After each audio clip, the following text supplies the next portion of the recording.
Bismillahirrahmanirrahim. Assalamualaikum warahmatullahi wabarakatuh.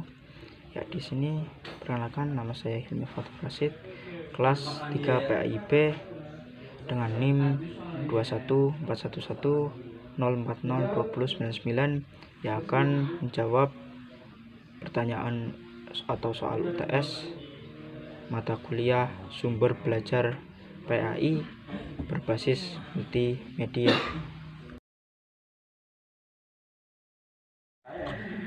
Baik, di sini saya akan menjawab pertanyaan nomor 1, yaitu dengan jawaban secara sederhana bahwa sumber belajar dapat diartikan sebagai sesuatu yang dapat memberikan kemudahan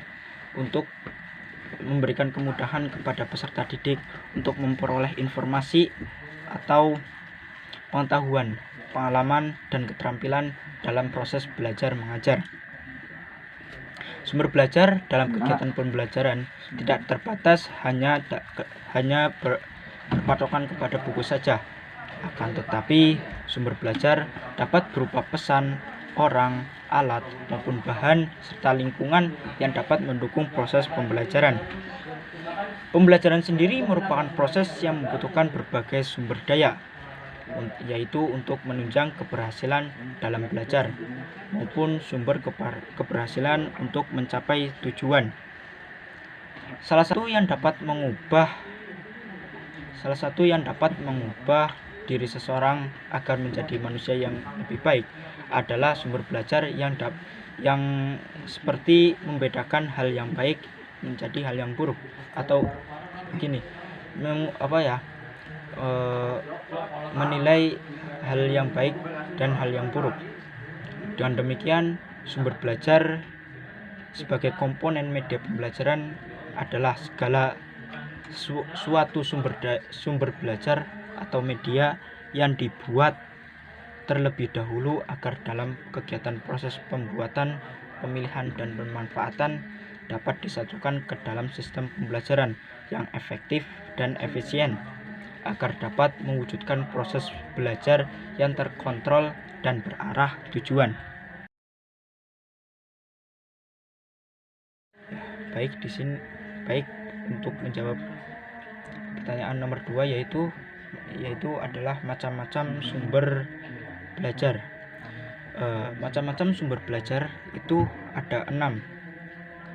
Yang pertama yaitu ada pesan, yang kedua ada orang, yang ketiga ada alat, yang keempat itu ada bahan, yang kelima ada teknik, dan yang keenam dan yang terakhir yaitu adalah lingkungan. Dari komponen 6 ini terdapat kelebihan dan kekurangannya masing-masing. Untuk kelebihan pesan, yaitu dalam pembelajaran dapat memudahkan peserta didik dapat memudahkan pendidik untuk mempermudah memberikan materi pembelajaran kepada peserta didik. Namun sebaliknya, yaitu kelemahan dari pesan ini ialah berisi materi pembelajaran yang dikirimkan tidak dipahami oleh peserta didik, bahkan bisa dibilang tidak dibaca oleh peserta didik. Yang kedua yaitu ada orang. Pada orang ini juga terdapat kelemahan dan kelebihannya sendiri. Kelebihan pada orang ini yaitu memudahkan atau membantu seorang pendidik atau peserta didik dalam menghubungkan materi pembelajaran yang sebelumnya. Selain itu juga memudahkan bagi peserta didik untuk menanyakan suatu tugas yang belum ia pahami.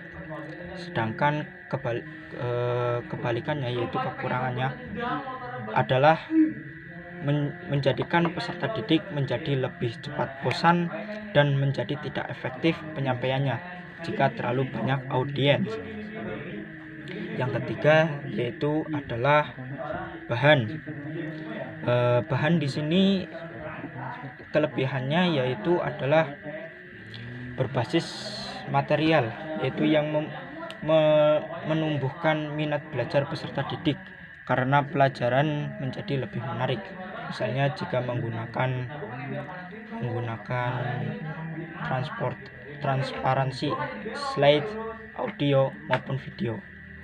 Sedangkan kekurangan dari bahan ini adalah yaitu kurangnya interaksi antara peserta didik dan guru, sehingga dapat menghambat terbentuknya nilai-nilai dalam proses belajar mengajar. Yang selanjutnya, yang keempat, yaitu adalah alat. Yaitu kelebihan dari alat ini adalah materi yang disampaikan guru dapat berupa gambar dan suara, sehingga memberikan kesan menarik pada kegiatan pembelajaran dan menarik perhatian peserta didik. Sedangkan dari kekurangan alat ini adalah sifat pasif yang ditunjukkan oleh peserta didik dalam kegiatan pembelajaran. Yang selanjutnya, yaitu yang kelima, yaitu adalah teknik. Kelebihan dari teknik ini yaitu adalah dengan menggunakan teknik tanya jawab antara peserta didik dengan guru itu dapat mengaktifkan minat dan rasa ingin tahu terhadap materi yang dibahas. Sedangkan kekurangannya yaitu adalah siswa merasa takut apabila guru tidak bisa menciptakan suasana belajar yang menyenangkan. Yang terakhir yaitu adalah faktor lingkungan. Dari kelebihan faktor lingkungan ini yaitu dapat mengoptimalkan proses dan hasil pembelajaran, karena peserta didik dapat mengetahui secara langsung kebenarannya. Sedangkan kekurangannya yaitu terkadang menjadi salah satu sasaran karena siswa lebih berkesan bermain-main.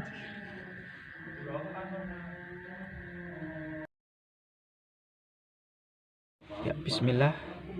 Di sini untuk jawaban nomor 3 yaitu adalah proses pemilihan media pembelajaran yaitu sebagai berikut. Terus melihat aspek-aspek tertentu.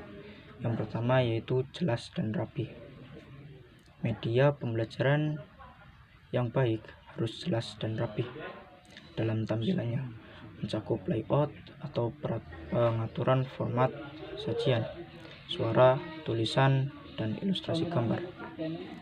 Ini menjadi penting dalam proses penarikan sikap siswa dalam proses pembelajaran, sehingga dalam proses pembelajaran ini bisa memanfaatkan media itu sendiri secara maksimal dalam perbaikan pembelajaran. Aspek yang selanjutnya yaitu bersih dan menarik.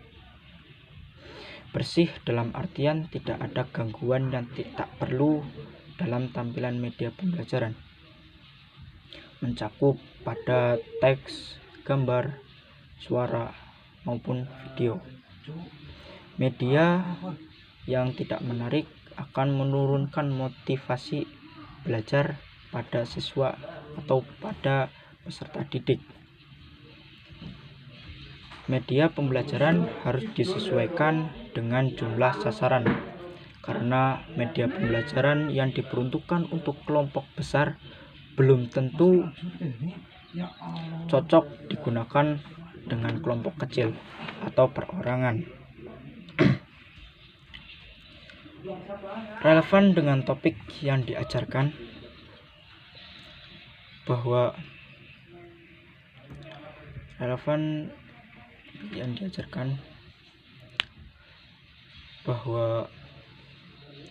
media pembelajaran yang dibuat haruslah sesuai atau mengarah ke tujuan pembelajaran.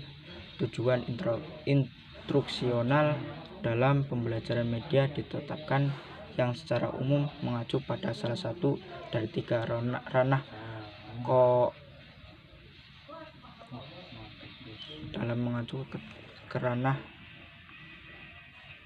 karena media pembelajaran yang diperuntukkan untuk kelompok besar belum tentu cocok untuk kelompok kecil.